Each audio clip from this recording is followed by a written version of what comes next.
Fielding just shy of second down. It's a tried and true formula, and bit incomplete. Here's Bridgewater.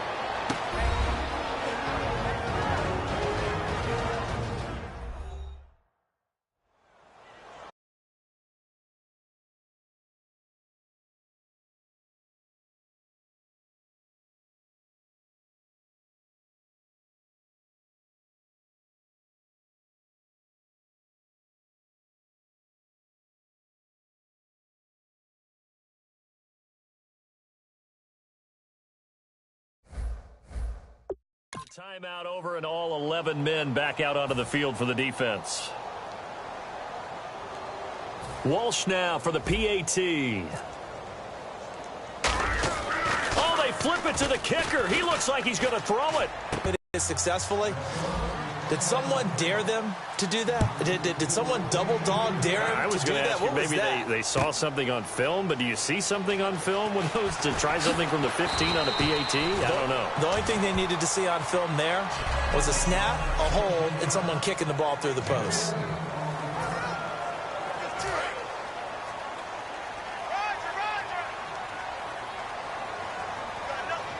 Here we go.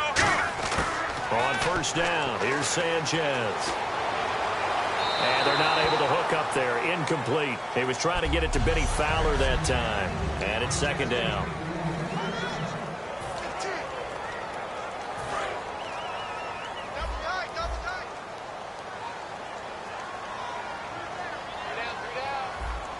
In the backfield is Anderson. Second and 10, Sanchez here again. And that one got tipped, kind of threw everything off. It brings up third.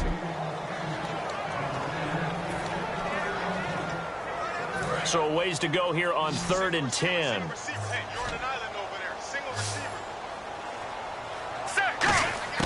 Throwing on 3rd down, Sanchez. And he's going to go down. Back at his own 5-yard line, it's a sack. Man, he got in there so quickly, Charles. What could the offense have done to adjust and account for that? But what you're hoping is that you figure out and you see and get a clue that maybe there's going to be some pressure coming at you, and you change the blocking schemes. Maybe you go to max protection. The biggest one is maybe you bring your run. And now the Vikings are going to stop it here on defense with a timeout. So the defense had a chance to catch their breath, and now they're back out and ready. They'll have 2 remaining as we step aside here in this first quarter. Looking for Sanders, and got his man, complete. He's at the 30. And all the way home for a Broncos score. Emmanuel Sanders, 94 yards. And the Broncos have cut it to within a score. So it was 4th down. They go deep to try to pick up the first. They pick up more than that. They pick up a score. I'm not even sure the analytics guys would think that was a good gamble. 4th down there going for it. But they pressed the issue. And not only did they complete the pass downfield, how about the run after catch that ends up culminating in a touchdown? That's a huge play. Let me go ahead and show my age a little bit. I liked it when they would fake it from the 3-yard line, right? When you'd line up, go ahead and, oh, there's a fake, and he's going to get 2. That's great. But from the 15, the risk-reward, it's just not there. It's so risky to get 15 yards on a fake. Well, you see the result right there. Yeah, I know these young whippersnappers are trying to do different things in this game, but let's go back to old reliable. Kick the ball through the post. Get off my lawn. That's darn right. On the return, here's the dangerous Cordero Patterson. And a good effort on the return there. Gets him across the 30 to the 33-yard line. And now out comes Minnesota. And that recipe on their last drive that resulted in a touchdown looked pretty good, so they'll be hoping to do that once more. And it takes me back to when we sat with the offensive coordinator and the head coach. They felt pretty good about their game plan and thought there were some holes in the defense, and they exploited them the last time out. Let's see if they can come back and put together a similar drive. And we'll see if they can do just that. Now, that's the type of play that'll fire up a defense. Hold them to 1 yard on a first down run. It'll be interesting to see if the offense decides to press the run at all, or if they'll abandon it now after gaining only 1 on that play. Now Bridgewater into a double team, and it's intercepted. And how about this? It's the other Brandon Marshall that picks it off. And they get the football. They'll set up shop at their own 49-yard line. Well, that's That's a drive killer right there. Not a really confident throw either. This one was kind of up for grabs, and it's going to come down the hands of the wrong team. And Denver getting set to take the field. And they're going to need another score. Got one last time, but still down here. When you're playing catch-up, every possession becomes crucial, doesn't it? It's vital. Get back out on the field, punch in the end zone again.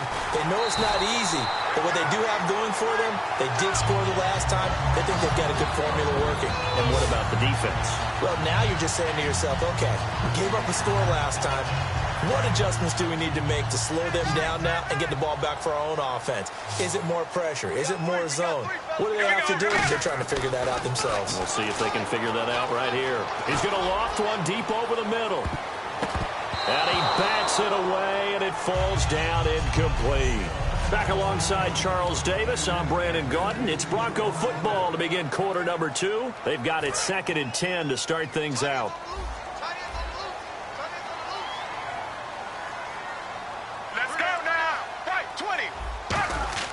On 2nd and 10, Sanchez.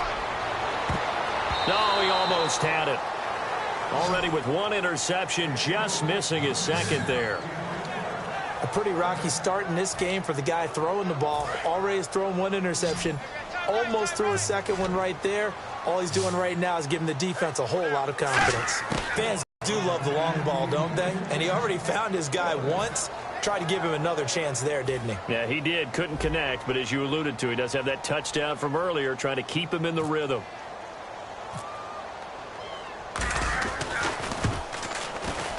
And this one looks good. It is good. Right down the pipe, and that'll get the lead down to 5. So a good snap, good hold, and that one's right down the middle. Never in doubt. Just the way you used to hit them, Brandon.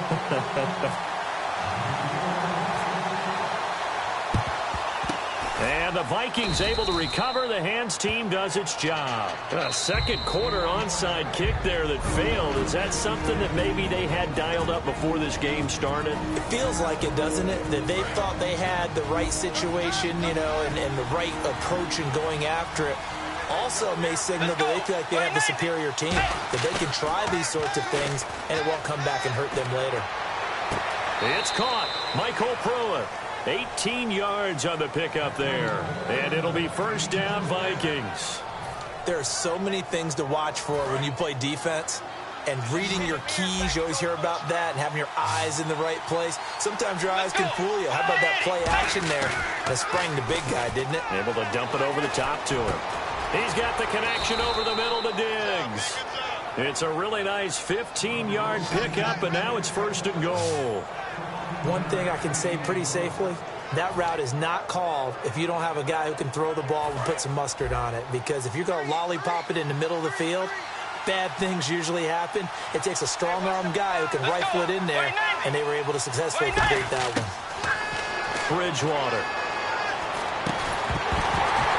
He couldn't quite hold it. Got hit.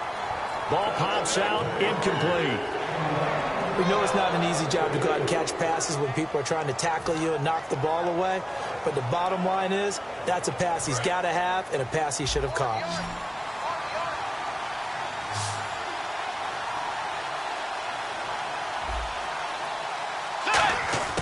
On second down, Bridgewater again.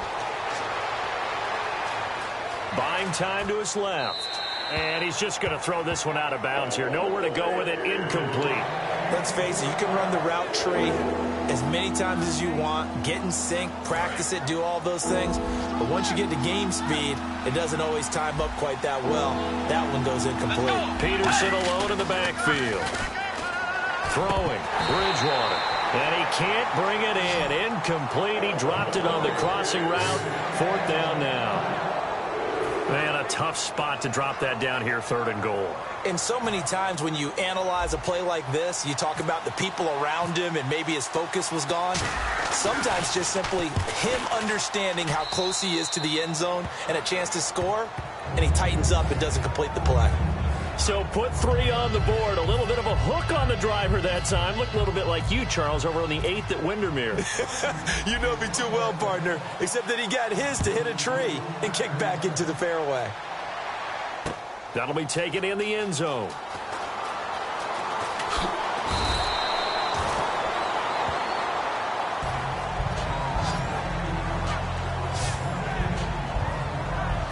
Here comes Mark Sanchez now to lead his offense back on the field. Been a decent start for him here in this first half, but bottom line, his team's losing. They got to fix something. And it starts with him. He has to keep that little quarterback strut going right now to make sure this team sees him as confident. Continue to try and up his game, but just let him know, hey, if I'm around, if I'm the one calling signals and throwing the football, just follow me, we'll get there. Sometimes that will do more to elevate a team than anything else. See if he has that confidence. 2nd and 10, Sanchez here again. Oh, he dropped it.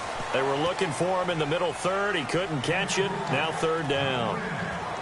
And he's certainly not a guy that drops that football very often. Indeed, because that's a bit of a surprise. I know he's in the middle of some traffic and people, bodies all around him, but he usually has the focus to haul that one in. Sanchez. And incomplete. The contact made the ball roam free and brings up 4th down. Well, they've had a pretty frustrating first half here offensively, and that just continued there with that incompletion. Yeah, definitely frustrating for them, but heartening for the other guys. Those stop troops, they're enjoying things right now because they've made it very difficult for them throughout the half. And they're going to fake it from deep in their own territory. Firing quickly here, and that's complete. That'll be a gain of 16. And they're able to move the chains as they convert on 4th and long. Okay, that was a fake punt, and it was successful throwing the football. I know you threw the ball in your past off of a fake. Yeah, but unsuccessful back in my high school days. Old Tim Jones dropped it, hit him right in the numbers. But I'll tell you what, these guys, they love this opportunity, don't they? A chance to get involved. So many things are going through the mind of the receiver. Catching the ball, timing it up with the quarterback. Are my feet going to get down inbounds? On that play, all those things going through his head might have caused him to drop it. Left side here to Sanders. Emmanuel Sanders. 20, 10. And all the way home for a Broncos score. Emmanuel Sanders, 2 catches, 2 touchdowns here so far. And now the Broncos are within a 2-point conversion of tying up the game. Now he's having a nice little first half here, partner. And it's a first half that leaves us anticipating what can still come. I mean, 2 touchdowns already here through the second quarter. There could be plenty more before this game is over. On here, Brandon McManus for the point after.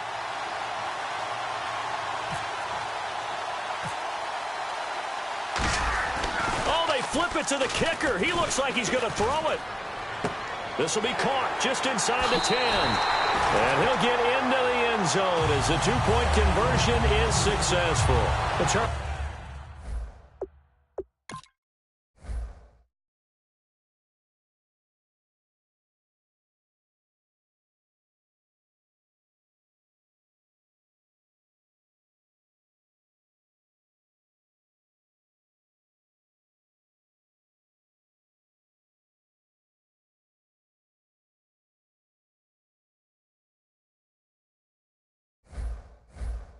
I was going to say the defense probably should have been ready for that since a 2-point conversion tied it. And another timeout called by the Vikings now.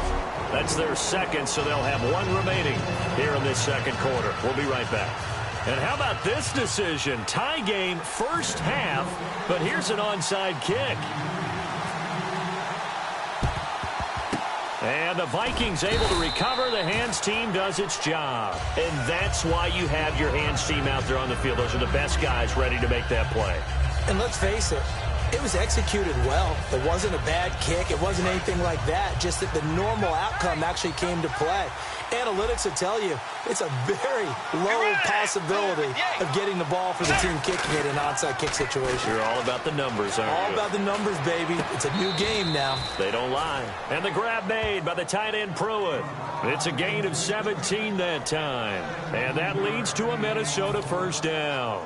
Partner, it's a lot of fun watching the NFL now, isn't it? Because when the big fella runs routes, it used to be when we were kids, he'd run about 3 different routes, and that was it. Now he can run anything and catch the balls we just saw there. Stephon Diggs, his intended receiver. And now it's second down. He's got to be kicking himself right there. His team's already picked off 2 passes. That would have been the 3rd in the game. And, boy, they've really played well attacking the football.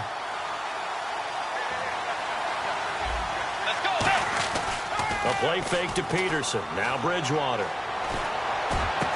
Oh, he got position on him, and he pulls it in. 18 yards there, and it'll be a 1st and goal.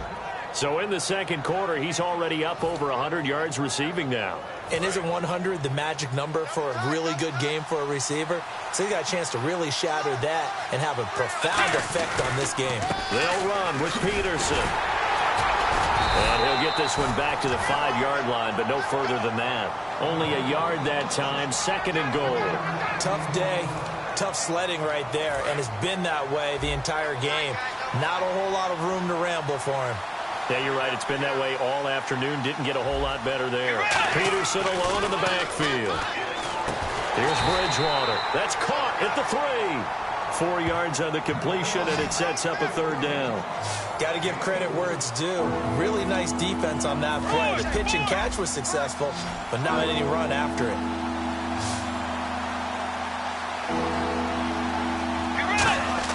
On 3rd and 1, here's Britt under pressure now, and he's going to go down just inside the 5-yard line. Von Miller able to drop him for a loss of 2, and that'll bring up 4th down. Whenever you see a team deciding to throw the ball on 3rd and 1, as a defensive player, my mindset is we've got them now, and that's why they dialed up the blitz and got after them. But occasionally, you want to pass it on 3rd and 1. I mean, not a lot for sure, but sometimes just to keep the defense guessing. Oh, no doubt. You want to break tendencies as you go along with the game because you don't want them to just say, oh, 3rd and 1, we know exactly what they're going to do. But in this situation, as an offensive lineman, as a running back, previous play is under review. After review of the play, the ruling on the field stands. Well, he challenged the play. It did not pay off. And that means he lost a timeout in that challenge. And as a coach, you hate that. Don't know if you took the advice of the player, you threw it yourself, but it didn't go your way. At the end of the day, it all comes back to the head coach. He has the final determination on whether to actually challenge the play or not. In this case, it didn't pay off for him. And that's got to be so heartbreaking. You throw that flag, you probably feel really confident, and then all of a sudden, boom, you lose the challenge. Yeah, when you take a look at it, you're throwing that flag because you believe you're going to be right. And when it comes back the other way, you have to regroup. And incomplete there. A nice hit. Jars the ball free and brings up 3rd down.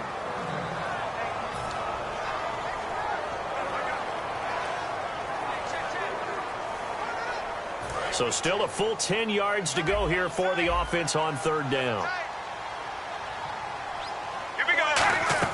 From his goal line here, Sanchez out to his left. Now he'll square up and throw deep left sideline. Demaryius Thomas, the intended receiver. And 4th down coming up. As a general rule, when you take a deep shot downfield, it's usually a timing pattern. Quarterback in the pocket and looking to hit his receiver downfield. But when he has to move outside of it, timing often gets thrown off. And on that play, that caused the incompletion. They're going for it. It's Sanchez. And this is incomplete. Boy, a real head-scratcher there. And, boy, that means this next drive is going to start at the 3-yard line. So with their backs practically backed up against the goal line, just why? Why did they do that? I'm taking it from the other perspective because I have zero answer about why. Doing here, what kind of crazy play should we expect to see? But there's no way they should pick that up here, and they didn't. And now he's hit, and Bridgewater loses the football. It's picked up by the Broncos. And a big turnover there as his guys will get the football back. But give some credit to the defense. They forced the big play, knocked the ball free from him, but it's a cardinal sin by the quarterback. Know where you are on the field, and he just gave up at a minimum 3 points. Instead of getting down, takes the contact. The turnover ensues. And a little floater there, but it'll wind up incomplete, falling to the ground. Oh, man, for him to be that wide open and drop it. Sometimes you have just too much time on your hands, right? You end up thinking way too much, and your hands get shaky. And yes, he's a tight end, but that's a catch he should have made. Looking left side and completing it to Thomas. 30, the 20. And all the way home for a Broncos score. Demaryius Thomas taking it in. And the Broncos have taken the lead. And Charles, I had an offensive coordinator tell me one time that they design every play to score. I don't know how true that is, but he had to run a long way after that catch. Heck of a play. I think that when he was telling you that, he was designing run after catch in every play. I mean, that's the only way to put it in there, and that's what we got on that one. Nice catch, an even better run for big yardage.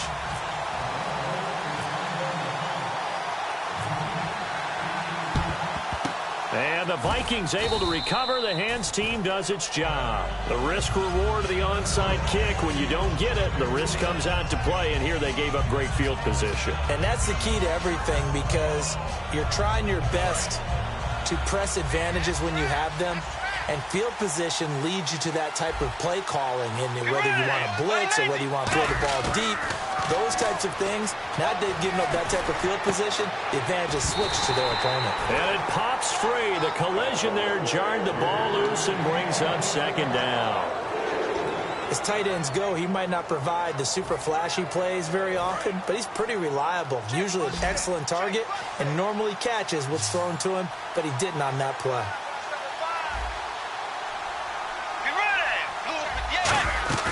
Throwing again, Bridgewater on 2nd and 10. He's got the connection over the middle to Diggs. A good pickup there of 20 yards. And now with that completion, he's north of 200 yards here in the first half. And he's going to break our statistician Marvin, isn't he? Because Marvin right now is just tallying it up. Hope his hand doesn't hurt too much doing this, or keeps hitting the calculator, but my goodness, what a start he is off to. By the end of this game, he could have monster numbers. He just wants to continue to be accurate. He was looking for his tight end there, Kyle Rudolph. That'll bring up second down. When defenses get to the quarterback that quickly, a lot of times it's called a jailbreak.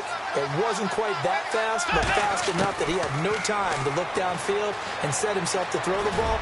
And as he tried to do that... And for the third time here in this half, it's intercepted. Picked off by the safety, T.J. Ward. Fighting through. And an alley to run. Well, that's 3 picks he's now thrown in this game. And I know this, the holiday season, because here we are in December. Right, it is the season of giving. Maybe for his own sake after the game, he may have to announce that he's donating certain amounts to charity for each interception that he threw. Emmanuel Sanders, the intended receiver. And that'll bring up second down. I guess they figure with a guy who is that hot downfield, who knows how to get the ball into the end zone, you throw it up and give him every opportunity, even though that one fell incomplete. Yeah, he's already been in the end zone multiple times. Tried to target him again deep there, but unsuccessful. He goes underneath for Anderson. And he'll bring it up here to right at the 40-yard line. Call it a 1-yard gain on the play, and that's going to bring up a third down. And just in general, Charles, on a play like that, how tough is it for the defense to account for a running back essentially being a receiver downfield? It's very difficult, especially if the running back has skills like a receiver, and you're aware of that before the game even begins. So throughout your practice sessions, you're going to want to be aware of him. Where is he lining up? What can he do? What kind of damage can he do to us downfield? And who can match up with him without weakening our overall defense? You're exactly right. It's a tough task to match up to him.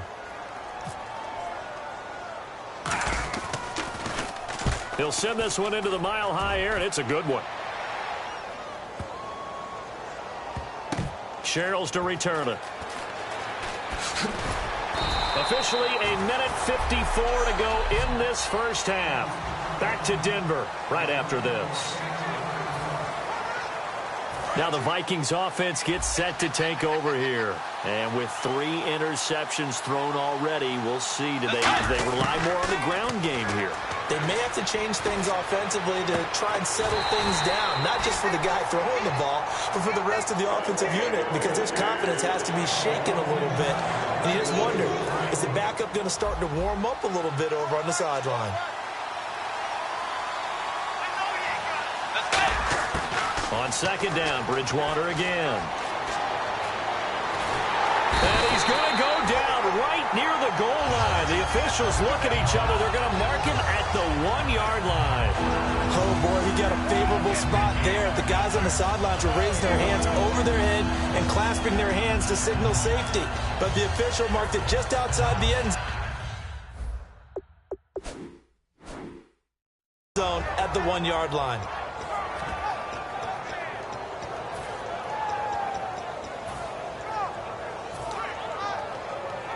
And the offense now will try to regroup after the sack on second down. And the Broncos go to a nickel set on third down. Yeah, they've got an extra DB out there. Here's Bridgewater. And he'll be hit as he releases it, and that'll fall incomplete. Putting pressure on the guy throwing the football is always good, but when you can couple that with contact on him that leads to an incompletion, as we just saw there, that's winning football. Here's Jeff Locke now. And no room for error here as his first punt comes from deep in his own end zone. And from their own end zone, it's a fake. Oh, but he'll be stopped well short of the first down marker, and it's a turnover.